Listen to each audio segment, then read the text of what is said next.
नमस्कार, मैं अंकित सिंह हूं और आप देख रहे हैं किसान तक। समय के साथ जैसे जैसे खेती का रकबा कम हो रहा है, शहरी क्षेत्रों का लगातार विकास हो रहा है, ग्रामीण क्षेत्रों में भी तमाम तरह के विकास और चीज़ें हो रही हैं। उसके साथ खेती का रकबा लगातार कम हो रहा है और लेकिन इस घटते रकबे के बीच में कैसे एक अधिक उपज किया जा सके, तमाम विभिन्न फसलों का कैसे उपज ले सके, इसको लेकर समेकित कृषि प्रणाली इन दिनों काफ़ी तेज़ी से लोगों को बताया जा रहा है कि समेकित कृषि प्रणाली क्यों ज़रूरी है और इस समेकित कृषि प्रणाली क्यों बेहद ज़रूरी है आज के समय में। इसको लेके आज हमारे साथ हैं एचओडी जो है डॉक्टर संजीव सर हैं, कृषि अनुसंधान भारतीय कृषि अनुसंधान परिषद का जो पूर्वी परिसर है वहाँ पटना में जो कार्यरत है उसके सर हमारे साथ संजीव सर हैं जो कि कृषि अनुसंधान के एचओडी हैं सर।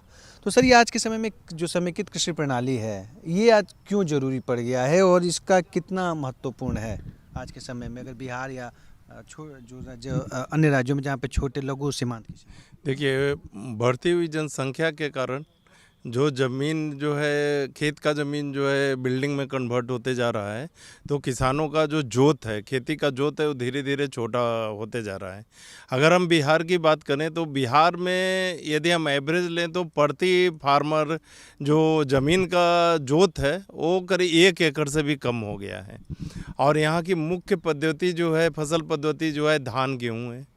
अगर आप धान गेहूँ फसल प्रणाली को अपनाते हैं और 1 एकड़ में खेती करते हैं तो सभी खर्चा काट कर यदि साल भर में आपको मैक्सिमम इनकम जो आएगा, ज़्यादा से ज़्यादा जो इनकम आएगा वो करीब 25 से 30 हज़ार प्रति एकड़ के हिसाब से आएगा।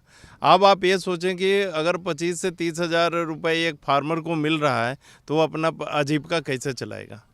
25-30 हज़ार में तो कुछ होने वाला नहीं है। वो किसान गरीब है। यहाँ के बिहार के जो 85% से जो ऊपर फार्मर्स हैं वो जो है मार्जिनल फार्मर्स हैं, क्योंकि बोला जाता है छोटा किसान उसको बोलते हैं जिसके पास 1 हेक्टेयर से कम हो।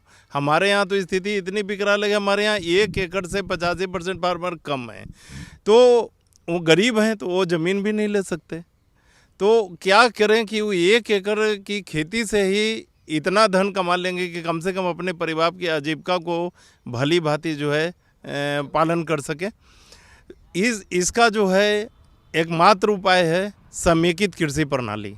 समेकित कृषि प्रणाली में अपने फसलों के साथ साथ हम जो कृषि के अन्य घटक हैं, जैसे कि गौ पालन हो गया, मछली पालन हो गया, सब्जी की खेती हो गई, मशरूम की खेती हो गई, मुर्गी पालन हो गया, जो भी किसान इसमें दक्ष हैं, जो भी किसान करना चाहते हैं, जो भी उनके परिवार की ज़रूरत है, जो भी उनके खाने की ज़रूरत है, उसको जो है वो इनमें से 1-2 प्रणाली 2 कंपोनेंट को लेकर अपने खेती के साथ जोड़ दें तो इससे जो है उनकी इनकम काफ़ी ज़्यादा बढ़ जाती है।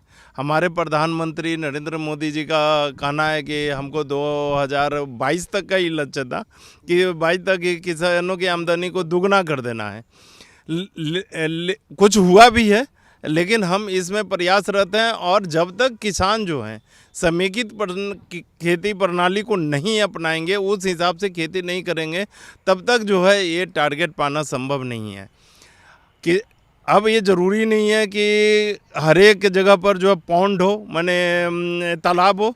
बहुत ये मिथ है कि बहुत लोग समझते हैं कि तालाब हो और तालाब में मछली हो, उसके आसपास हम कुछ कर लेते हैं तो उसी को के समेकित कृषि प्रणाली कहते हैं। नहीं, ये जो है समेकित कृषि प्रणाली आपके ज़रूरत के हिसाब से, आपके जगह के हिसाब से बदलता रहता है। अगर आपके पास पानी की कमी है तो आपको तालाब की कोई ज़रूरत नहीं है, आप उसकी जगह मशरूम की खेती कर लीजिए, बकरी पालन कर लीजिए, मुर्गी पालन कर लीजिए, जो भी आपको अच्छा लगा, जो आपको परिवार की न्यूट्रिशन दे सके, उस हिसाब से आप इसको खेती कीजिए। अगर आप एक उदाहरण मैं देना चाहूँगा कि यदि आप केवल अपने फसल के साथ 1 एकड़ का ज़मीन है और अपने फसल के साथ मुर्गी पालन या बकरी पालन को जोड़ लेते हैं तो आपकी आमदनी जो है कम से कम 2 से 3 गुना बढ़ जाती है। अगर आप 20 बकरी ले लें या 200 मुर्गी का एक बैच ले लें और उसको साल भर में 7 बैच आराम से हो जाएगा तो उस ब्रॉयलर का, तो आपकी आमदनी जो है करीब से कम 2-3 गुना तो एकदम से बढ़नी ही बढ़नी है। जब आपको लगे कि ये इससे आमदनी बढ़ रही है तो आप इसका जो अन्य छोटा सा घटक है मशरूम उत्पादन, उसको आप जोड़ लें। इसके लिए बहुत ज़्यादा जगह की ज़रूरत नहीं पड़ती है, आप अपने घर के बेकार पड़े कमरे को भी जो है इसके लिए यूज कर सकते हैं।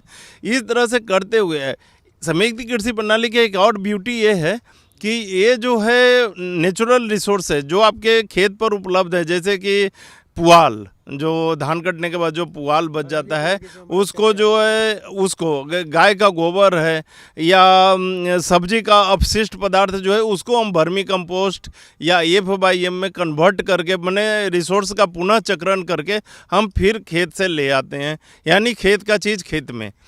इसमें कोई भी एग्रीकल्चर में कोई ऐसा चीज़ नहीं है कि जो बेकार कहा जाता है। हर एक कृषि से संबंधित जो भी चीज़ है उसको हम पुनः चक्र करके फिर से अपने खेतों में यूज कर सकते हैं। और यदि इस तरह से यूज करते हैं तो हमारे खेत के जो कार्बन है ऑर्गेनिक मैटर है जो वो हमारे खेत का बढ़ता है और लंबे समय तक एक अच्छे उत्पादन देने में ये जो है सहायक होती है। तथा ये कृषि की लागत जो है, जो आप बहुत ज़्यादा रासायनिक फर्टिलाइज़र में खर्च कर रहे हैं वो उसकी लागत कम हो जाती है और अंततः जो है आपको ये लाभप्रद बनाता है। जैसे हम लोग बिहार में देखते हैं कि किसी के पास 1 एकड़ ज़मीन है, लेकिन कई लोगों के 1 एकड़ ज़मीन है, लेकिन वो ज़मीन का जो भाग है वो अलग अलग जगहों पे है।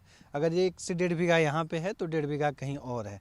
तो वैसी स्थितियों में बहुत से लोग समेकित कृषि प्रणाली, जो आपने शुरुआत में बताया कि वो सोचते हैं कि समेकित कृषि प्रणाली का मतलब होता है कि एक जगह है, वहाँ पे तालाब रहेगा, बगल में मुर्गी पालन करेंगे, उसके बगल में मशरूम, बकरी, मतलब एक ही जगह सब कुछ हम करें। तो सर क्या जो दूरी पे है तो उनको लेके कोई ऐसा मॉडल है जो कम जगहों में भी एक बेहतर तरीके से? हाँ, देखिए इसमें लैंड कंसोलिडेशन हो जाए, अगर भूमि की चकबंदी हो जाए तो अति उत्तम है। यदि कोई भी चीज़ एक जगह पर रहता है तो हमको जो इनपुट जो ले जाना आना होता है तो एक ही जगह पर रहेगा तो हमारा कॉस्ट ऑफ कल्टीवेशन कम हो जाता है। मान ले हमारा ज़मीन एक जगह से दूसरे जगह पर है तो ट्रांसपोर्टेशन के द्वारा ले जाने में हमको परेशानी होती है। मान ले हमारा एक खेत यहाँ पर है, एक खेत दूर पर है, तो हमको अगर इरिगेशन के लिए तो हमको 2 ट्यूबवेल लगाना पड़ेगा। अगर एक जगह पर है तो अच्छा है, लेकिन ऐसा नहीं है कि एक जगह पर नहीं हो तो नहीं होगा, ऐसा नहीं है। जो आपके घर के पास वाली ज़मीन है तो उसमें आप मवेशी रख लें। अगर ऊंची ज़मीन है जहाँ पर तो आप सब्जी वगैरह की खेती कर लें, फ्रूट की खेती कर लें। और जहाँ पर लो लैंड है, जहाँ पर पानी जमा हो जाता है, वहाँ धान गेहूँ वगैरह जो भी आप करना चाहें वो कर सकें। तो अपनी ज़रूरत के हिसाब से आप इसको कन्वर्ट कर सकते हैं कि हम समेकित कृषि प्रणाली को इस तरह से कि अपने घर जो रिस्क ज़्यादा है तो उसको अपने घर के पास वाली ज़मीन पर रख लीजिए। जैसे मछली मारने का खतरा है कि हमारा कोई मछली मार कर ले जाएगा या उसमें कुछ, अगर आपके पास इस तरह का ज़मीन है जो घर के पास हो जहाँ पर आप निगरानी कर सकते हैं तो वहाँ कर लीजिए। फ्रूट है तो आप वहाँ पर इस तरह से करके छोटे छोटे भागों में करके हम इसको भी समेकित कृषि प्रणाली को आराम से कर सकते हैं, अपना सकते हैं। जो सर अभी बिहार या मैं पूर्वोत्तर झारखंड की भी बात कर सकते हैं इसमें, तो अभी कितने किसान ऐसे हैं जिनको ICR के जरिए प्रशिक्षण या चीज़ों देने के बाद वो समेकित कृषि प्रणाली से खेती कर रहे हैं? देखिए प्रशिक्षण तो यहाँ करीब 5-6 हज़ार फार्मर्स को दिया गया है, लेकिन जो अभी आपने बताया कि जो दूर दूर पर ज़मीन है ये जो है सबसे बड़ी विकट प्रॉब्लम है और किसान इसीलिए करने से थोड़ा कतरा रहे हैं। फिर भी नालंदा में बहुत सारे किसान हैं जो समेकित कृषि प्रणाली अपनाए हुए हैं।